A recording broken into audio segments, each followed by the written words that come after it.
Blessed are you, O Lord our God, eternity's holy King. Blessed are you, O Lord our God, whose word brings on the evening. Baruch hu et Adonai ha'mevorach le'olam va'ed. Baruch hu et Adonai ha'mevorach le'olam. Bonsoir mesdames, bonsoir mesdemoiselles, bonsoir messieurs. Il s'agit de votre émission La Soupière. L'occasion pour nous d'abord de vous souhaiter beaucoup de bonnes choses pour cette année nouvelle, puisque j'ose croire que c'est la première émission pour cette année nouvelle. Et nous démarrons par-ci la saison 4 de votre émission. Nous vous souhaitons donc beaucoup de bonnes choses durant cette année nouvelle. Il y aura beaucoup de bonnes choses avec celui que vous connaissez très bien, notre invité habituel, notre complice de chaque rencontre. Il s'agit du révérend pasteur Benjamin Aoka, qui est déjà dans ces studios et à qui je souhaite également bonne année 2021. Merci beaucoup, directeur. Merci beaucoup. C'est une année de grande bénédiction. Nous sommes à la 4e saison. Le chiffre 4, c'est le chiffre de la stabilité. Je sens de plus en plus que cette émission va prendre maintenant l'allure parce que là, nous avons posé des grandes fondations. Nous sommes en train maintenant de monter. Sincèrement, je suis très reconnaissant envers vous parce que j'ai été découvert à travers cette émission La Soupière. J'ai béni vraiment Dieu qu'il vous rende encore une très grande vie sur cette terre, une longue vie, et j'ai béni la RTNC qui nous a reçus chaque jour sans aucun problème et qui transmet des images de très grandes, de très haute qualité. Merci à vous tous, merci à tous ceux gens qui sont derrière les machines, qui nous aident chaque jour à émettre et qui ne se fatiguent pas. Merci beaucoup à vous tous, téléspectateurs qui nous avez suivis, qui nous avez encouragés, qui nous avez écrit, qui nous avez bénis d'une manière ou d'une autre. Que le Seigneur Dieu vous bénisse tous. Merci beaucoup. Merci, pasteur, pour avoir répondu à notre appel. Ce soir, aimables téléspectateurs, nous allons essayer de ramasser toutes les questions que vous nous aviez envoyées dans nos différentes émissions et nous allons tenter de donner satisfaction à vos différentes préoccupations. Vos questions que nous allons pouvoir transmettre au révérend pasteur Benjamin Aoka sont celles qui ont trait exclusivement au mariage. Pasteur, avant de vous poser les questions que les téléspectateurs ont eu à nous poser durant la 3e saison, j'aimerais bien savoir que représente pour vous le mariage. Le mariage, c'est la source du bonheur. Le mariage, c'est la source de paix. Le mariage, c'est la source des enfants. Le mariage, c'est l'image de la relation entre l'homme et Dieu. Le mariage, c'est le cadeau que Dieu a donné aux hommes pour vivre heureux sur la terre. Vous ratez votre mariage, vous ratez une grande partie de votre bonheur sur la terre. Il y a une personne qui a écrit, il a dit ceci. La personne a dit ceci, elle dit, si Dieu te donne une très bonne femme, il a résolu la moitié de tes problèmes sur la terre. Donc si vous avez la chance de rencontrer un bon mari, vous avez la chance d'avoir résolu la moitié de tous vos problèmes de la terre. Donc le mariage résout presque 80% de tous les problèmes que l'homme a sur la terre. Donc c'est un cadeau que Dieu nous a donné et nous devons bien gérer. Vous savez, il y a un terme que les gens utilisent, à consommer avec modération. C'est-à-dire le mariage doit être consommé avec modération. Sinon, si vous allez dans les excès, le mariage peut vous détruire. Si aussi vous négligez le mariage vous détruira. Donc, soyez modérés avec les cadeaux que Dieu nous a donnés, parce que le mariage a amené beaucoup de morts, le mariage a amené beaucoup de soucis. C'est ce que nous demandons, c'est un cadeau, mais gérons bien ces cadeaux que Dieu nous a donnés. Merci beaucoup. Pasteur, la plupart des gens qui nous ont écrit durant la saison dernière, nombreux sont celles qui insiste sur le mariage religieux. Je voudrais savoir, pasteur Benjamin, le mariage religieux est-il biblique? Oui, il y a d'abord un débat des grands de théologiens, un débat des pasteurs, un débat des chrétiens. Il y a des gens d'abord à commencer par le mot chrétien. Il y a plusieurs personnes qui disent que non, on ne peut pas appeler ça mariage religieux, on doit appeler ça mariage chrétien. C'est un premier débat. Les autres disent que non, le mariage n'est qu'un seul. Le fait d'aller donner l'argent chez dans la belle famille. C'est déjà le mariage, c'est ça le mariage connu par Dieu. Les autres, ce ne sont que des formalités. Donc pour eux, aller à l'église, être là à l'église en train de bénir les gens, les pasteurs, ce qu'ils font, ils appellent ça formalité. Bon, justement aussi, il y a un problème. Aujourd'hui, si on vous appelle à la commune pour aller divorcer, vous avez un dossier à la commune, on ne va pas appeler les pasteurs, dire pasteur, donnez-nous le certificat de mariage. C'est très difficile. Les mariages se terminent à la commune, en quelque sorte. Donc, aujourd'hui, la question que tout le monde se pose, est-ce que c'est important qu'on amène, supposons que vous appelez ça comme un mariage religieux, célébration nuptiale, il y a plusieurs personnes qui appellent ça mariage chrétien, quel que soit le mot que vous utilisez. Nous sommes en train de parler de ces mariages-là, où deux personnes se présentent devant un pasteur ou devant un prêtre, où ils sont bénis. Cette célébration-là, c'est ce que nous appelons mariage religieux. Donc c'est une dernière étape d'un mariage en fait. Le mariage a 3 étapes. La première étape, c'est l'étape de la famille. La deuxième étape, c'est l'étape, oui, on appelle ça mariage coutumier. La deuxième étape, c'est l'étape du civil. On appelle ça le mariage civil. Vous allez à l'État vous présenter, vous enregistrer. Alors, la troisième étape, c'est cette étape-là où vous vous présentez aussi chez Dieu. Alors, les gens disent que le mariage le plus important, c'est le mariage coutumier. Les restes, ce ne sont que des formalités. Bon, je pense que quelque part, à moins que vous puissiez aller pousser votre folie très loin pour négliger toutes ces étapes du mariage. C'est de ça qu'on voulait répondre. Est-ce que le mariage, la célébration religieuse à l'église, est-elle fondée bibliquement? Alors, c'est à cette réponse que je vais répondre. Je vais vous donner quelques fondements bibliques de cette célébration du mariage à l'église. Premier fondement biblique. C'est la Bible qui nous dit, nous allons lire ces versets. C'est la Bible, ça c'est la réponse de la Bible. Que les mariages soient honorés de tous et les lits conjugaux exempts de souillure, car Dieu jugera les impudiques et les adultères. C'est Dieu qui a dit que les mariages soient honorés de tous. Le mot tous, en termes de logique, en termes universels, c'est un mot qui est universel. C'est un mot qui est universel. En logique, en philosophie, le mot tous signifie, c'est un mot universel. Quand on parle que les mariages soient honorés de tous, c'est-à-dire que ça concerne tout le monde. Petit, enfant, vieux, gouvernement, gouverneur, pasteur, tout le monde, les familles, tout le monde. Quand Dieu a dit que les mariages soient honorés de tous, tout le monde doit honorer les mariages. Maintenant, c'est à tout le monde de voir comment honorer ces mariages-là. Les familles organisent leur mariage de leur façon, qu'on appelle mariage religieux. L'État aussi honore les mariages en donnant même des brevets, en donnant même des diplômes, en donnant même des certificats de mariage. Et l'État protège les mariages. Si aujourd'hui vous avez un problème dans les mariages, l'État vous prend en charge et l'État vous protège. L'État protège la femme, l'État protège l'héritage, l'État protège, parce que l'État veut honorer les mariages. Et maintenant, si l'État doit honorer les mariages, la famille doit honorer les mariages, c'est seulement l'Église qui ne peut pas honorer. Mais l'Église se trouve aussi dans tous. Tout le monde, Dieu a dit à tout le monde d'honorer les mariages. C'est ainsi que l'Église appelle les mariés, que l'Église aussi honore ses mariés et que l'Église les présente devant Dieu. Ça, c'est le premier fondement. L'Église fait partie de tous. L'Église doit aussi honorer les mariages. Deuxième fondement. Le deuxième fondement, les mariages religieux est une ombre de ce qui se passera dans le jour qui vient. N'oubliez pas. Rappelez-vous, qu'est-ce que Jésus a dit? Il dit, il va présenter l'Église, son épouse, devant son Père. Il la présentera sans tache ni ride. C'est comme ça pratiquement qu'on fait à l'église. On vient présenter la mariée devant tous. L'homme vient avec la femme, il la présente en robe blanche. Il n'y a pas de rides sur son visage. Elle n'a pas de taches dans son habit. La femme est propre, elle est blanche.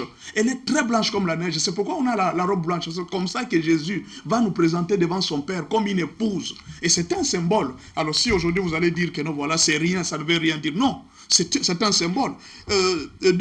Troisième fondement. L'Église a reçu un décret.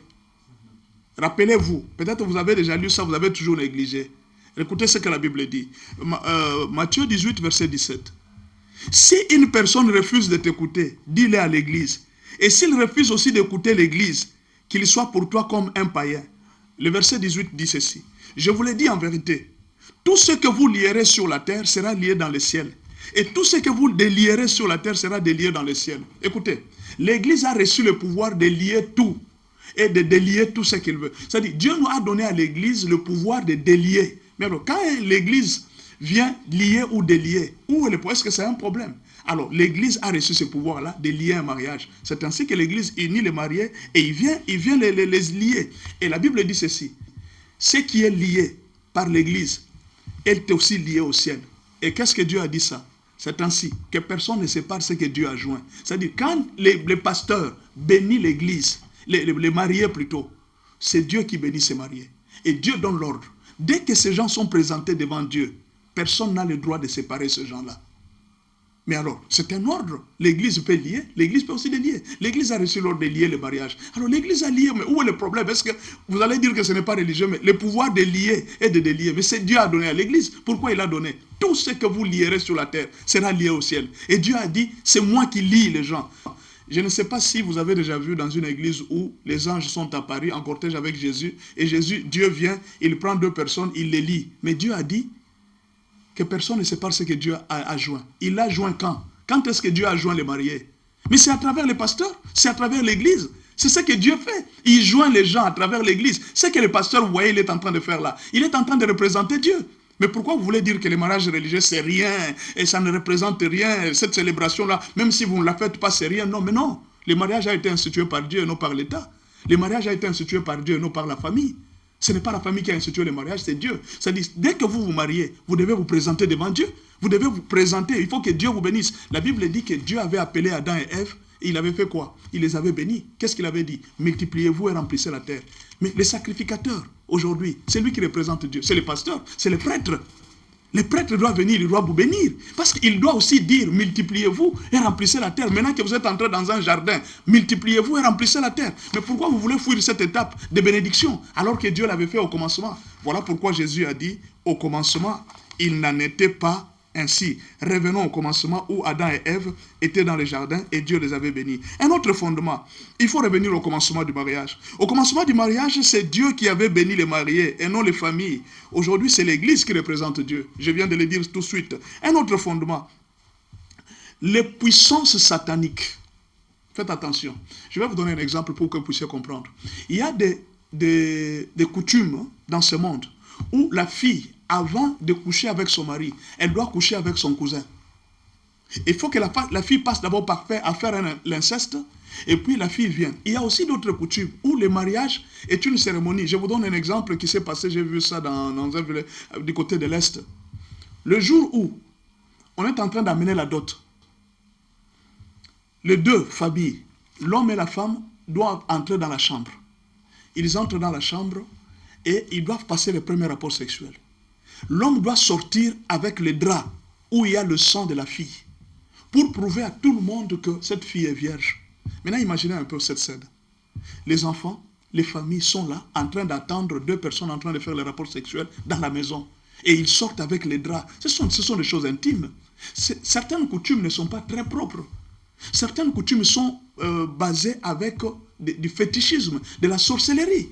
Mais alors, vous vous dites que non, nous allons seulement à la coutume, notre coutume c'est comme ça. Mais votre coutume là, il y a beaucoup de sorcellerie dans votre coutume. Si Dieu ne vous bénit pas, vous risquez d'entrer dans les mariages, parfois vous n'avez pas des enfants. Vous risquez d'entrer dans les mariages, parfois vous avez des problèmes très sérieux, vous ne comprenez pas. Voilà pourquoi il faut passer par l'église. Pourquoi? Parce que Dieu a donné la puissance de défaire les démons. Écoute, la Bible dit ceci. Tu es Pierre, et sur toi je bâtirai mon église. Les puissances, les forces des ténèbres, la force de ce jour de mort ne peut pas prévaloir contre l'église. Mais alors, la seule entité mondiale qui peut aujourd'hui combattre les démons, c'est l'église. Mais alors, si vous voulez négliger, dire que non, les mariages religieux, c'est rien, mais alors vous n'avez pas encore compris. Vous ne connaissez pas encore ce qui se passe, ce que Satan fait à travers les coutumes. Comment est-ce que Satan est en train de lier les gens à travers les coutumes? Ne négligez pas l'église, parce que les démons risquent de vous avoir. Si nous amenons les gens à être bénis, c'est pour les protéger sous la puissance du Saint-Esprit. Mais alors, vous voulez commencer votre mariage comment? Sans la bénédiction de Dieu, sans la protection du Saint-Esprit. C'est l'Église qui a reçu le pouvoir de vaincre Satan. Il n'y a aucune autre institution dans le monde qui peut vaincre Satan en dehors de l'Église. Il n'y en a pas. Alors, si aujourd'hui vous dites que non, les mariages religieux, c'est rien, cette célébration-là, je n'en ai pas besoin, alors dites bonjour aux démons, ils viendront dans votre maison et il n'y a personne qui va vous protéger. Mais l'Église a reçu ce pouvoir de protéger. Voilà un peu quelques fondements qu'on pouvait dire bien que les gens peuvent toujours se procurer pour un peu approfondir le débat. Mais là, comme il y a beaucoup de questions, je me limite un peu à ça. C'était juste pour vous donner l'image de l'importance d'une célébration nuptiale à l'Église. C'est très important de négliger pas cette étape-là. Merci beaucoup de toutes ces explications, pasteur. Une autre préoccupation venant de nos téléspectateurs, quel est le moment propice pour faire un bon choix en vue du mariage? D'abord, je m'en veux dire à quelqu'un que le mariage n'est pas un jeu. L'apôtre Paul a conseillé à plusieurs personnes. Il a conseillé à plusieurs personnes, il a dit, je ne vous conseille pas de vous marier. Au fait, je ne sais pas, il y a quelquefois une contradiction. La Bible dit ceci, celui qui a trouvé une femme a trouvé le bonheur. C'est ça que la Bible dit. Mais l'apôtre Paul dit ceci, si vous vous mariez, vous aurez des tribulations dans la chair, sur cette terre, avant d'entrer au ciel. Vous allez souffrir, autrement dit, si vous vous mariez, vous allez souffrir dans la chair avant d'entrer au ciel. Ça, c'est l'apôtre Paul qui a dit. Maintenant, quand quelqu'un dit, celui qui a trouvé une femme a trouvé le bonheur, et quand l'apôtre Paul dit que quand vous vous mariez, vous aurez des tribulations, qui a raison? C'est Jésus qui a partagé les deux. Jésus a dit, il y a des gens qui ne sont pas destinés au mariage. Le mariage est un don. Il y a des gens vraiment que Dieu a appelés pour se marier. Il y a aussi des gens qui ne se marieront jamais, qui ne sont pas appelés à se marier. C'est un don, le mariage. Ne jouez pas avec le mariage. Alors, pour dire quoi? Si vous voulez vous marier, quel est le moment propice pour vous marier? Première chose, le premier moment propice de vous marier, c'est quand les désirs brûlent dans vous et vous êtes incapable de vous contenir. C'est le premier moment de vous marier. Quand les désirs en vous, ça commence à brûler. Quand les désirs en vous, ça commence à chauffer. Quand vous voyez les désirs commencer à chauffer, c'est le moment, ça commence, c'est-à-dire c'est le moment propice de vous marier. Ce n'est pas moi qui ai dit, c'est l'apôtre Paul. L'apôtre Paul dit ceci. Il répond, il dit ceci. Mais s'il manque de continence, qu'il se marie, car il vaut mieux se marier que de brûler. Si vous sentez que vous commencez à brûler, que les désirs commencent à vous dépasser, au lieu de vous masturber chaque jour, au lieu chaque jour de commencer à regarder les filles d'autrui, de passer par-ci, par-là, aujourd'hui vous sortez avec cette petite fille, demain vous prenez une autre fille, demain vous prenez une autre fille pour satisfaire vos besoins. L'apôtre Paul dit ceci. Au lieu de brûler, de tomber dans le péché, mieux vaut vous marier. Donc quand les désirs en vous montent, vous devez aujourd'hui vous marier. Deuxième raison, quand on est proche de dépasser 40 ans, en fait, justement, 40 ans, c'est l'âge de la maturité. Hein. Il faut faire attention. Quand vous avez atteint 40 ans, c'est-à-dire, on peut atteindre 40 ans à 18 ans, on peut atteindre 40 ans à 20 ans, on peut atteindre 40 ans à 25 ans, ça dépend. Quand on parle de 40 ans dans la Bible, on parle de l'âge de la maturité. Quand une personne a grandi, la Bible dit ceci. Isaac, lorsqu'il avait 40 ans, son père proposa pour qu'on puisse lui chercher une femme. Vous voyez un peu? Quand Isaac a atteint 40 ans, c'est-à-dire Dieu attend que vous puissiez atteindre 40 ans. 40 ans, c'est-à-dire la maturité. Le premier, l'élément moteur qui nous pousse au mariage, c'est le désir. Le deuxième élément, c'est la maturité. Vous ne pouvez pas vous marier si vous n'avez pas encore la maturité. C'est quoi la maturité? La maturité cache quelque chose que je vais citer, 3 ou 4. Premièrement, la maturité cache la responsabilité. Vous devez être responsable avant de vous marier. Deuxièmement, la maturité cache l'indépendance. Vous ne pouvez pas vous marier en continuant à dépendre de papa et de maman. Vous devez être indépendant. Troisièmement, la maturité cache l'organisation. Vous devez vous organiser avant de vous marier. C'est très important. Ne vous mariez pas si vous n'êtes pas encore organisé. Et puis, en dehors de ça, vous devez avoir une source de financement. Vous devez avoir votre propre source de financement. La capacité d'avoir ce qu'il faut pour pourvoir aux besoins d'une nouvelle entité que vous voulez créer. Vous voulez créer une famille. Dans votre souci, quand vous voulez créer une famille, vous pensez que qui va prendre la charge de vos enfants? Les minervales, le loyer, qui va prendre pour vous la charge? C'est-à-dire que vous devez avoir une source sûre de répondre aux besoins du mariage. C'est ainsi que vous pouvez vous marier. Voilà un peu les quelques réponses qu'on peut répondre à le moment propice. Donc il n'y a pas un âge pour dire que c'est à 35 ans. Non, vous devez remplir certaines conditions. On a poussé plusieurs personnes à se marier sans désir. Et quand ils sont arrivés au mariage, les gens commençaient à dire, ils disent, mais c'était pas, je n'avais même pas envie de me marier, c'est elle qui m'avait poussé à me marier. Non, ne poussez pas les gens à se marier. Laissez le désir naître en eux. Quand le désir naît, c'est alors qu'une personne peut aller se marier. Pasteur, d'abord, je voudrais avoir de précisions sur ces deux points. D'abord, en ce qui concerne l'âge, vous parlez de 40 ans, vous ne trouvez pas que c'est l'intéressé déjà vieux? Oui, je vais encore répéter pour dire ceci. Quand la Bible parle de 40 ans, la Bible parle de la maturité. C'est-à-dire, le mot 40 ans signifie maturité. On peut atteindre 40 ans à l'âge de 18 ans. Il y a des gens qui ont atteint la maturité à partir de 18 ans. Ils savaient déjà prendre sa famille en charge. Au village, souvent, les enfants atteignent 40 ans avant l'âge. C'est-à-dire ils sont matures avant l'âge. Vous allez voir, moi je ne sais pas, nos papas, quand ils grandissaient, il suffisait qu'ils aient un diplôme d'État et ils pouvaient se marier. Dès que tu as un diplôme d'État, tu te maries. On te cherche déjà une femme. Et vous allez voir, quand quelqu'un a un diplôme d'État, il peut enseigner. C'était des messieurs. C'était vraiment des messieurs. Mais aujourd'hui, vous allez trouver un jeune de 40 ans qui continue à s'appeler enfant. Non, un jeune de 18 ans qui continue à s'appeler enfant. Quelqu'un qui vient de terminer les études, il a 24 ans. L'autre a 30 ans, il a terminé les études, il continue à s'appeler enfant. Non, vous voyez, je suis jeune, hein, je suis jeune. Tu seras vieux à quel âge? Nous voulons atteindre 40 ans, même à partir de 18 ans. Atteignez 40 ans. 40 ans, c'est-à-dire l'âge de la maturité. Ayez la maturité avant de vous marier. Voilà ce que ça signifie. Alors, pasteur, une autre chose, un autre éclaircissement que je désire, vous parlez de la source de financement. Oui. Est-ce qu'on ne peut pas considérer les parents comme une source de financement? C'est la sorcellerie, ça. Les parents ont une mission de te faire arriver à la maturité. Bon, en fait, rentrons un peu dans la nature, parce que la Bible déclare, la nature ne vous enseigne-t-elle pas? Nous pouvons un peu essayer de rentrer dans la nature. Vous savez, quand un animal met bas, l'animal commence à marcher le premier jour où il est né. Quand ce sont des animaux à quatre pattes, ils marchent le même jour. Et dès le premier jour, les animaux commencent déjà à se débrouiller pour aller manger. Le serpent, lui, quand il met au monde, il vous met au monde, il vous dit, bon, écoutez, j'ai fini ma mission.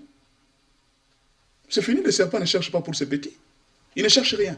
C'est peut-être les oiseaux qui se battent encore un peu pour ses petits, ils viennent leur nourrir. Tous les animaux ne nourrissent pas leurs petits. Rentrons dans la nature. C'est-à-dire, un père, quand il vous a aidé à atteindre un certain âge, c'est-à-dire à partir de 18 ans, reconnu par l'État, l'enfant doit dégager la maison. Je vais dire d'ailleurs aux jeunes qui grandissent, déjà à partir de 18 ans, vous devez dégager la maison de votre père.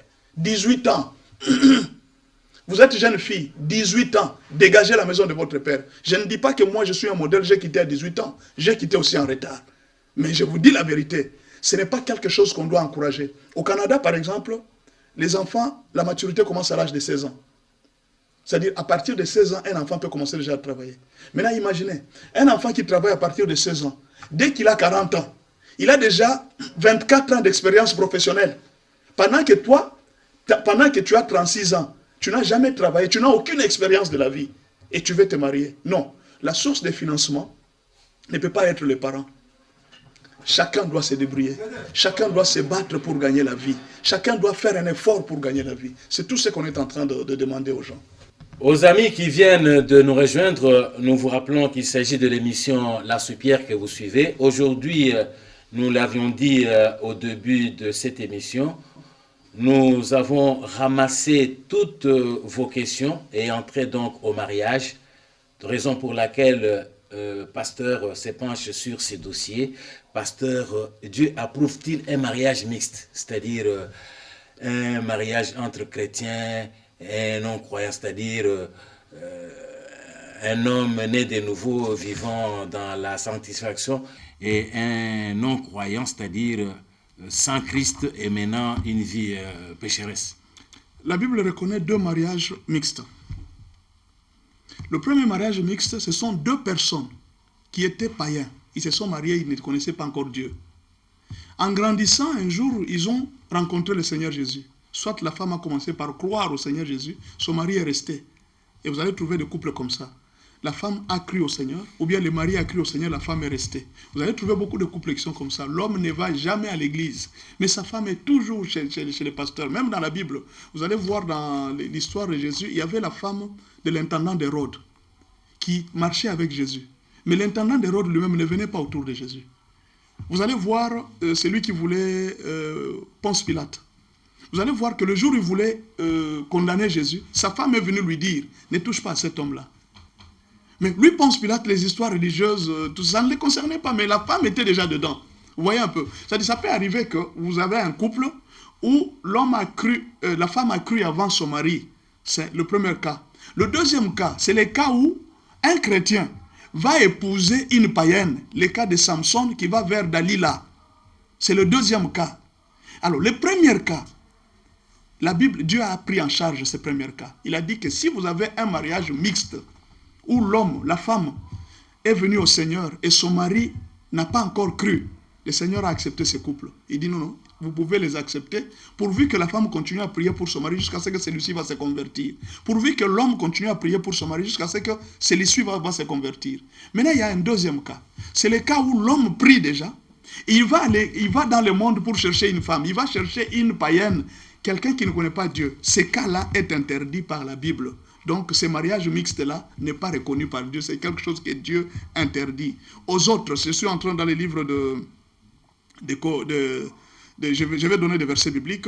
1 Corinthiens 7, verset 12. Aux autres, ce n'est pas le Seigneur, c'est moi qui dis. Si un frère a une femme non croyante et qu'elle consente à habiter avec lui, qu'il ne répudie point. Si tu consens d'habiter avec ton mari, tu veux vraiment continuer avec lui, ne le chasse pas. Reste avec ton mari. Dieu a accepté ça. Mais pour les autres cas, 1 Corinthiens 7, verset 12. Aux autres, ce n'est pas le Seigneur, c'est moi qui dis. Si un frère a une femme non croyante et qu'elle consente à habiter avec lui, qu'il ne la répudie point. Verset 39. Une femme est liée aussi longtemps que son mari est vivant. Mais si le mari est mort, la femme est libre. Vous voyez un peu. Donc, il y a quelque part où la Bible nous interdit d'aller vers les païens. D'aller vers la Bible. Il n'y a pas une communion entre les chrétiens et les païens. Il n'y a pas une cohésion entre la lumière et les ténèbres. Nous sommes séparés. Que le mariage soit dans le Seigneur. C'est ce que la Bible dit. Vous êtes chrétien, épousez chrétien. Vous êtes catholique, épousez catholique. Vous êtes branhamiste, épousez branhamiste. Vous êtes de telle religion, épousez quelqu'un de votre religion pour que demain il n'y ait pas de problème dans les mariages. Soyez respectez l'harmonie spirituelle, l'harmonie religieuse. C'est très important. S'il s'agit par exemple d'un croyant, un chrétien qui va prendre en mariage une païenne, vous ne trouvez pas que c'est quand même une bonne chose puisque la païenne va retrouver le salut? Oui, mais au fait, c'est vrai. Il y a des gens qui ont déjà réussi. En fait, on ne peut pas s'en passer. Dieu est souverain. De toute façon, on ne peut pas dire aujourd'hui que Dieu est souverain. Il peut pousser quelqu'un à aller épouser une femme. Dieu connaît l'avenir de cette femme-là. Il sait que cette femme-ci finira par se convertir. Dieu peut te dire, prends-la, c'est moi qui t'envoie. Il n'y a pas de problème, tu peux aller. Ça dépend des directives que Dieu a reçues. Mais dans le cadre normal des choses, il n'y a pas une tomate pourrie qui a déjà changé. On ne connaît pas dans l'histoire. Une tomate pourrie qui a déjà réussi à rendre toutes les autres tomates bonnes. Toutes les tomates pourries finissent toujours par détruire. Alors, Dieu nous a donné un exemple, c'est l'exemple du roi Salomon. Salomon était l'un des rois le plus sages, qui avait une très grande intelligence et une capacité terrible. Personne ne pouvait le comparer. Quand vous voyez, on parle du CV de Samson, de Salomon. Salomon était l'homme le plus intelligent, le plus sage de toutes ces générations. Mais il a osé aussi, dans sa sagesse, je vais voir si Dieu avait raison. Je vais prendre une femme païenne. Il a pris des femmes païennes. Il s'est entouré de femmes païennes. Au début, c'était bien. Au début, c'était bien. Il les a amenés à l'église. Et tous entrés dans le temple. Mais vers la fin de sa vie, Salomon s'est retrouvé en train d'adorer les dieux de ces... Alors, Dieu a dit, je vous avais interdit ces choses. Dieu nous a montré à travers l'histoire de Salomon pour dire que ce n'est pas facile. Si l'homme qui a eu une grande sagesse, l'homme qui était intelligent, n'a pas réussi, et nous autres ici qui n'avons pas cette sagesse, est-ce que nous allons réussir? Donc, c'est une façon de dire que Dieu nous avait parlé indirectement, parce que la Bible, toute écriture est inspirée pour nous enseigner, nous autres de cette génération. Nous sommes déjà enseignés cette histoire-là. Les mariages entre chrétiens et païens finissent toujours par prendre les maris et l'amènent dans le monde. C'est toujours difficile. Voilà, merci beaucoup, c'est bien expliqué. Pasteur, une grande question que nombreux se posent. Est-ce que les futurs conjoints peuvent-ils faire de relations sexuelles avant le mariage? Non, c'est interdit. C'est interdit pourquoi? Parce que vous ne connaissez pas la réalité. En fait, en réalité, le temps de fiançailles, c'est un temps d'observation. C'est un temps d'observation. Je n'ai jamais vu, on donne une coupe à une équipe qui a fait les entraînements. Est-ce que vous avez déjà appris que non, ils viennent de faire un match amical et on leur a donné une coupe? C'est difficile. Au fait, la période de fiançailles, c'est comme une période d'entraînement. Vous êtes en train de vous préparer pour entrer dans le terrain, pour entrer dans une compétition. Vous n'êtes pas autorisé à avoir une coupe. Vous n'êtes pas autorisé à avoir un salaire. Non, mais c'est pour bien se connaître, pasteur. Oui, on peut se connaître en se posant des questions. Vous posez la question, vous posez la question, vous posez la question. Maintenant, il y a un problème qui s'est passé. Plusieurs femmes sont venues. Elles se sont dit, non, moi en tout cas, je ne peux pas m'en passer pour le sexe. Moi en tout cas, cet homme, il m'a dit qu'il va m'épouser. Il m'a dit qu'il va m'épouser, en tout cas, nous allons finir par nous marier. D'accord. La femme s'est entêtée. Elle est partie, ils ont commencé à faire l'amour. Ils ont fait l'amour, ils se sont retrouvés que la femme est enceinte, mais ils ne sont pas encore mariés. La femme tombe enceinte. Première chose, la femme décide d'avorter. Vous voyez les conséquences? Elle décide d'avorter pourquoi la famille ne découvre pas. L'église ne doit pas découvrir. Ils ont avorté. Finalement, cet homme s'est dit non, je ne suis pas convaincu de t'épouser. Je suis convaincu d'épouser une autre personne. Qu'est-ce qui se passe? La femme reste avec une blessure. Elle entre maintenant, elle rencontre un autre homme qui l'épouse. Cette femme se retrouve qu'elle n'aimait plus au monde. L'enfant là qu'elle avait tué avec cet homme, c'est cet enfant qui est parti. Premier problème. Deuxième problème, ça peut arriver que la personne que vous voulez épouser, c'est une personne qui a une maladie. Quand vous êtes en train de faire les rapports sexuels, vous n'avez pas fait l'examen. Biologiquement, vous n'avez pas fait l'examen. Je suis en train de parler physiquement. Il y a un monsieur qui voulait se marier. Il avait trouvé du travail à Goma. Le monsieur trouve du travail à Goma. Il était ici à Kinshasa. Il a laissé sa fiancée. Alors, heureusement qu'il ne s'était pas connu. Mais quand il arrive à Goma, il trouve que le travail ne va pas lui permettre de rentrer si tôt. Il dit à son père, il dit, papa, est-ce que vous ne pouvez pas épouser pour moi la femme, je vous envoie l'argent. Papa a dit, non, écoute, c'est bien, je vais le faire, mais est-ce que tu peux m'aider? Il dit, il n'y a pas de problème. Je voudrais qu'on fasse le test de sida à ta fiancée. Avant de l'envoyer chez toi, je veux qu'on puisse faire le test de sida. Le fils a dit, oui, papa, d'ailleurs, c'est une bonne idée, vous pouvez faire ça. On est parti ici à l'INRB. On a fait le test de sida. La femme était positive. Le papa a appelé la famille. Il a dit, non, je peux me tromper. Prenez vous-même votre femme, prenez l'argent, allez faire le test et amenez-moi le test. La famille est partie faire le test. On a trouvé que la femme était positive. Elle était séropositive. Le mariage n'a pas eu lieu. Maintenant, supposons qu'ils avaient fait le rapport sexuel. Oh là, c'est ça aussi. Vous voyez les conséquences? Troisième chose, toutes les personnes que nous rencontrons, il n'y a pas une protection en dehors du mariage. Dieu protège les gens dans les mariages. Quand vous faites le rapport sexuel en dehors du mariage, il n'y a pas une protection spirituelle. Ce qui fait que vous pouvez coucher avec un sorcier ou une sorcière. Cette personne peut vous tuer, cette personne peut vous voler l'étoile, cette personne peut tout vous prendre. Cette personne peut terminer votre carrière. Alors, le meilleur lieu où une personne ne peut pas vous sacrifier, c'est dans les mariages. Pourquoi? Le mariage a été institué par Dieu. Même si vous épousez un sorcier, dans les mariages, il ne saura pas vous sacrifier. Pourquoi? Parce que le mariage est protégé par Dieu. Voilà pourquoi il faut attendre le mariage pour faire les rapports sexuels. C'est là que vous avez la sécurité. Si aujourd'hui vous couchez avec un sorcier, il peut vous sacrifier, il peut vous laisser une maladie et puis vous abandonner. Tout simplement parce que vous êtes pressé à faire les rapports sexuels. Faites attention, il y a un mystère dans les rapports sexuels. À travers les rapports sexuels, il y a échange de malédictions.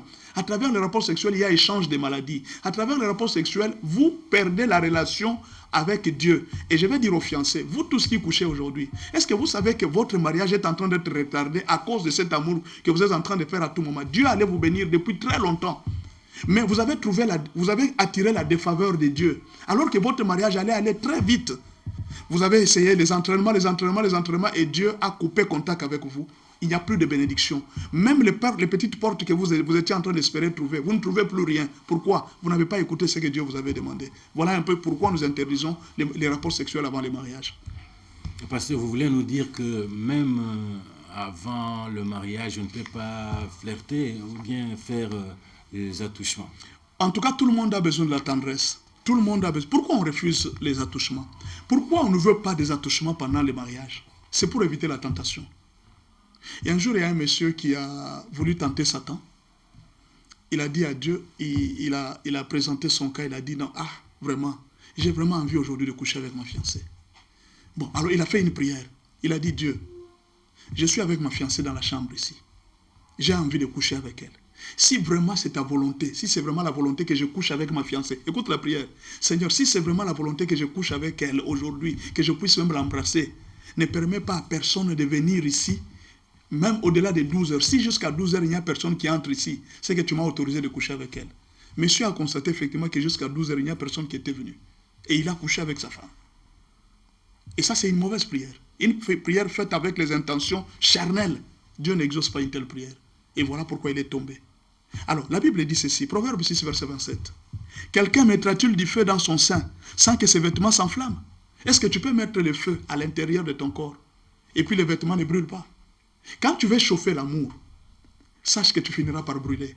Voilà pourquoi le roi Salomon nous a dit, avec toute cette expérience qu'il a connue, il a dit, beaucoup d'erreurs que j'ai pu faire moi, Salomon, c'est parce que j'ai éveillé l'amour avant le temps. Ne réveillez pas l'amour pendant qu'il dort.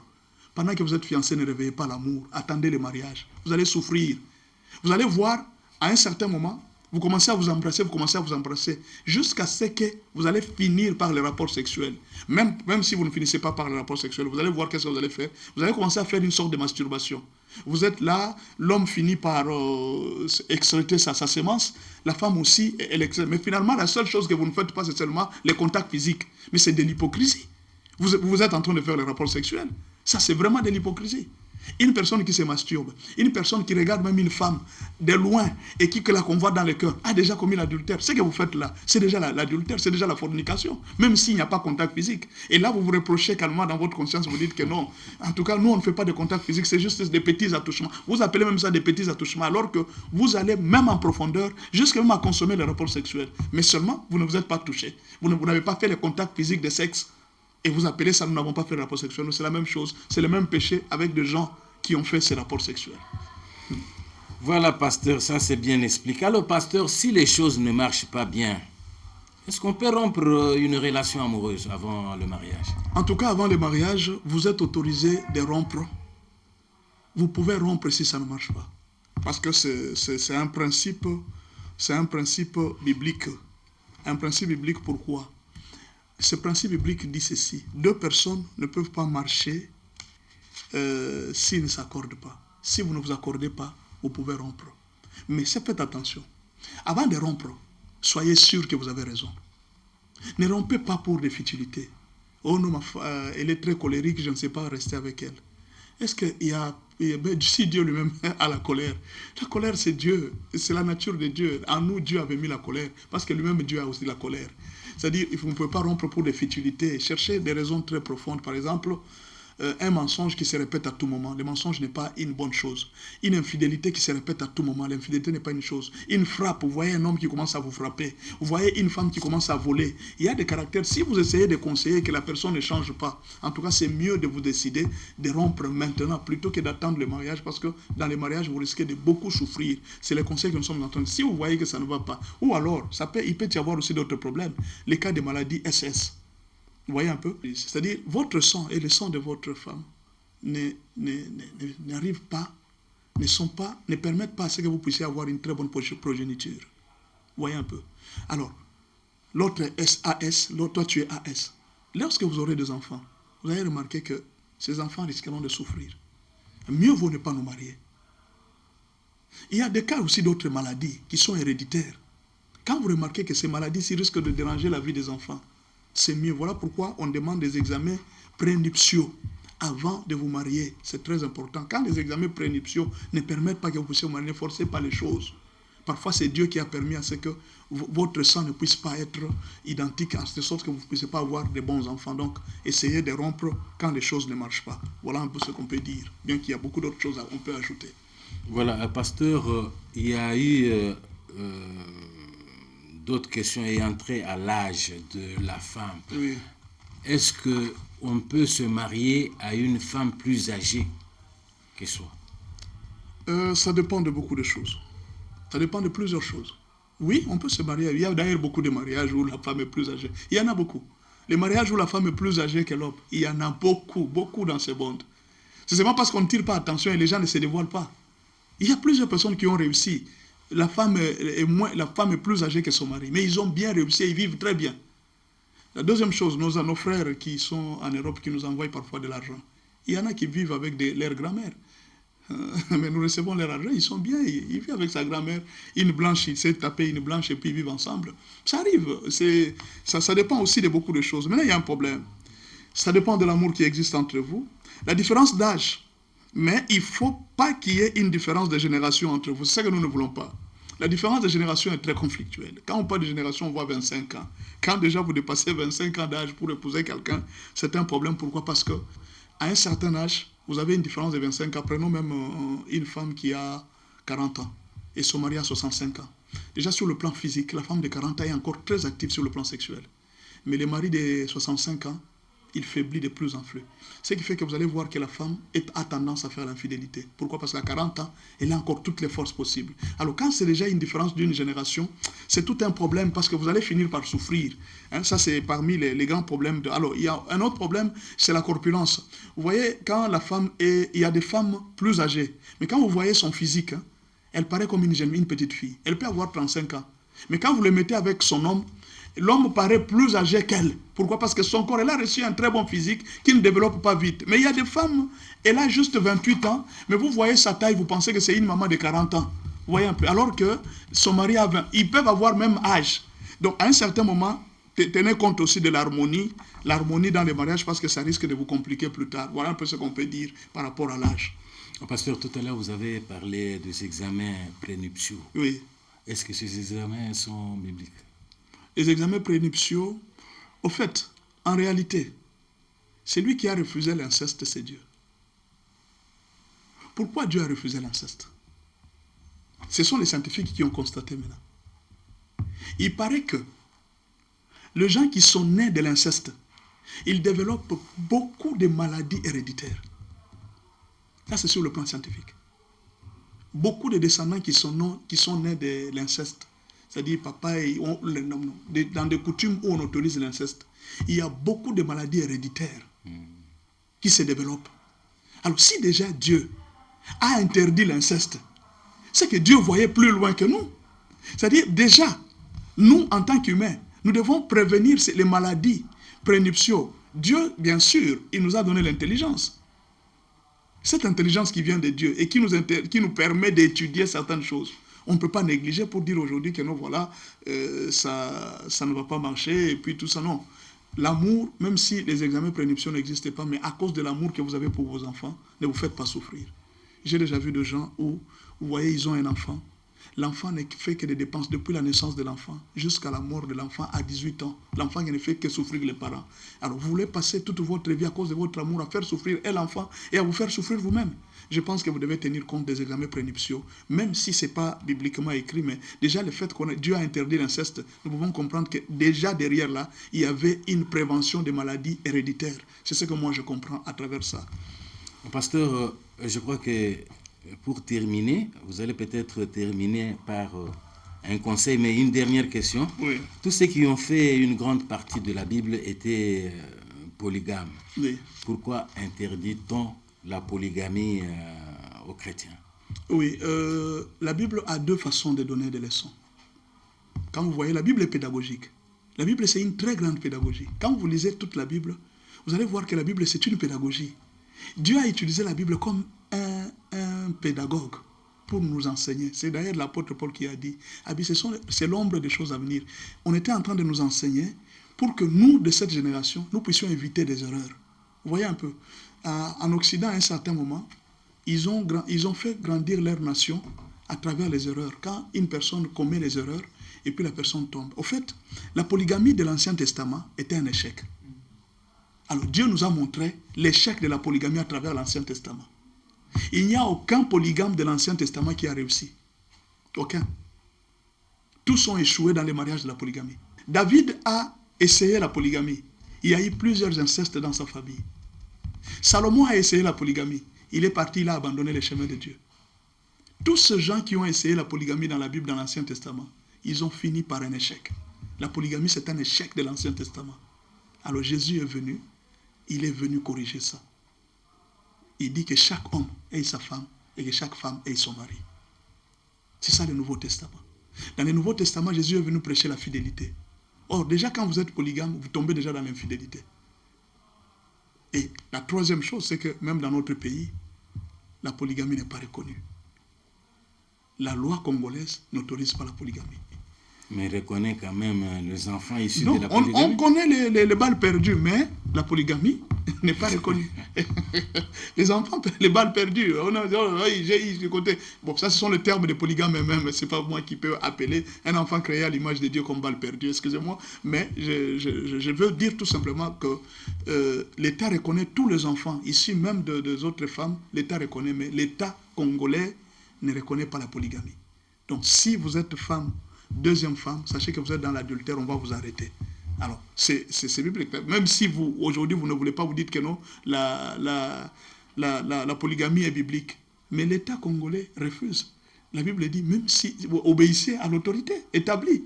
Alors, si l'autorité établie a interdit la polygamie, mais respectez même la polygamie à cause de... Comme vous ne voulez pas respecter selon les Nouveaux Testaments, mais respectez même à cause de l'État qui ne veut pas de la polygamie dans ce pays. Il n'y a pas l'autorisation de la polygamie. Voilà pourquoi les musulmans ne vont pas à la commune. C'est difficile de voir un musulman aller se marier à la commune. Ils n'y vont pas, parce que leur Coran autorise la polygamie. Pasteur, avant votre conseil concernant le mariage, une autre question nous arrive. Est-ce que le mariage est-il le chemin de tout le monde? Ou alors ne peut-on pas vivre sans se marier, Pasteur Benjamin? L'apôtre Paul ne s'est pas marié. Notre Seigneur Jésus lui-même ne s'est pas marié, bien qu'il était homme à 100%. Il ne s'est pas marié. Est-ce que c'est pour autant qu'ils n'ont pas eu la valeur? Il y a plusieurs prêtres qui n'ont jamais des enfants, qui n'auront jamais des enfants. Tous les prêtres, je pense, ils n'ont pas d'enfants. Parce qu'ils ont fait le vœu de célibat. Ils n'ont pas d'enfants. Ils ont accepté de mourir comme ça. Toutes les religieuses qui sont là, elles n'ont pas d'enfants. Elles ont accepté de mourir comme ça, c'est un vœu qu'elles ont pris. Est-ce qu'elles sont mortes? L'apôtre Paul lui-même a dit, je ne vois pas l'avantage à vous marier. Restez comme ça.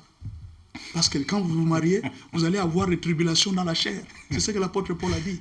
Donc moi aussi, comme l'apôtre Paul, je vous encourage à ne pas vous marier. Sinon, vous aurez des tribulations dans la chair. Mais si il arrive que vous puissiez vous marier, supportez tout ce que vous allez vivre dans les mariages. Parce que le mariage n'est pas facile. Supporter, parce que le mariage c'est un don. Il y a des gens qui ne sont pas destinés à se marier. Le mariage c'est un don. Le mariage c'est une vocation, comme les autres disent. Voilà un peu ce conseil que moi je peux dire aux gens. Pasteur, pour terminer, je crois que c'est la raison pour laquelle vous êtes là. Qu'est-ce que les téléspectateurs peuvent retenir concernant toutes ces questions qu'ils ont posées et entrées au mariage? D'abord, vous voyez, tel que j'explique les choses, ça ne veut pas dire que je suis parfait et que j'ai réussi mon mariage. Je ne crois pas. Je pense que c'est juste un problème d'un don. Dieu m'a donné un don pour que vous puissiez vous expliquer certaines choses, pour que vous puissiez vivre dans la paix. Je sais qu'en expliquant les choses telles que je les explique, plusieurs personnes vont se retrouver dans un très bon chemin et ils vont profiter de ces avantages. C'est pourquoi Dieu a créé les autres pour aider les autres. Nous ne sommes là que pour vous aider et pour vous remonter le moral, pour vous dire que le mariage, vous pouvez encore espérer le bonheur que Dieu a promis dans le mariage. Nous voulons chaque jour, si vous avez des préoccupations, vous pouvez nous écrire et nous joindre. Mais nous vous conseillons que si vous avez accepté de vous marier, respectez les engagements que vous avez pris. C'est ce que nous, on peut vous demander. Le mariage, la chose la plus importante dans un mariage, c'est d'abord l'amour. L'amour est plus important que toute chose. L'amour est plus important que l'argent. L'amour est plus important parfois que même l'âge. Il y a plusieurs personnes qui ont épousé des femmes moins âgées qu'eux. Mais ils sont en train de souffrir comme si ces femmes les dominent tellement comme si elles étaient plus âgées qu'eux. Ça dépend. Donc ça ne dépend pas d'un problème d'âge nécessairement. Ça dépend de l'éducation d'une fille à une autre. On peut épouser une femme plus âgée. Si cette femme est bien éduquée, vous serez heureux plus que même les gens qui ont épousé des femmes moins âgées. Donc, tout ce que nous vous conseillons, c'est de respecter les règles de mariage. Si vous respectez les règles de mariage, vous allez voir que vous vivrez heureux sur la terre, que l'homme aime sa femme et que la femme soit soumise. Ce sont des grandes règles qui ne sont pas très compliquées. Voilà un peu le conseil que nous pouvons vous donner. Voilà, pasteur, nous sommes en pleine saison 4, quatrième saison. Je ne sais pas si vos coordonnées ont changé ou bien vous gardez la même adresse. Oui, nous avons la même adresse, mais avant, peut-être, il y a une fois, vous m'aviez posé un problème et dit, mais pasteur, les gens disent que Pompage, c'est très loin. Alors, il y a un séminaire qui s'organise tout près de chez vous, ici à Victoire. Un séminaire de l'école de mariage.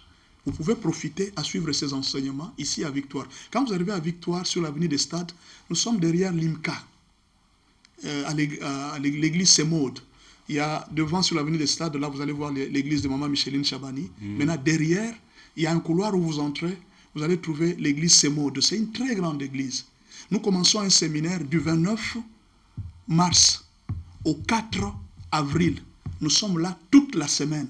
Donc de lundi jusqu'à dimanche, nous sommes là et nous vous invitons, profitez, vous qui cherchez à venir, nous vous invitons de profiter, venez. venez à Victoire. Vous avez toujours dit que pasteur, mais Pompage c'est très loin, pour nous déplacer c'est très difficile. Venez profiter des enseignements, au moins une semaine d'enseignement et de prières de famille, parce que le thème c'est pourquoi Satan combat les mariages et comment les vaincre. C'est ça le thème. Nous sommes en train de combattre, d'abord d'avoir des enseignements, pour connaître pourquoi les mariages, pourquoi Satan nous combat et comment nous pouvons les vaincre. Donc, je vous invite tous. Mais l'adresse reste la même. Nous sommes à Pompage, au niveau de l'entrée de l'arrêt Malueka. Quand vous arrivez là, vous demandez la galerie de Mumbe. À la galerie de Mumbe, nous sommes derrière la galerie de Mumbe, juste à côté du bureau de la SNEL. Le bureau de la SNEL a fait longtemps à Pompage là. Vous pouvez être, tout le monde connaît ces bureaux parce que c'est là que tout le monde paye les factures. Et alors, dans la parcelle où nous sommes, il y a un garage. Vous pouvez nous joindre là, mais prenez quand même ce numéro qui est le plus facile pour nous joindre. Plus 243 81 86 81 652. Je reprends. Plus 243 81 86 81 652. L'ouvrage ici est disponible. Vous pouvez avoir les réponses. Toutes les réponses que nous avons données ici, c'est disponible dans cet ouvrage. Vous pouvez la voir et puis il y a derrière une publicité pour la formation. Si vous avez besoin d'une formation, vous pouvez toujours venir. Vous avez toutes les adresses. Maintenant, vous pouvez vous joindre à nous. Vous avez le rendez-vous du séminaire. Nous sommes à Victoire. Venez nombreux. Venez, nous allons combattre Satan nous tous. Que le Seigneur Dieu vous bénisse. Nous vous remercions sincèrement pour cette marque de sympathie que vous avez témoignée à l'endroit de cette grande émission et aussi à l'endroit de cette chaîne. Mesdames, Mesdemoiselles, Messieurs, merci. Nous allons vous retrouver la semaine prochaine. Au revoir. Faites des bons rêves, pas de cauchemars.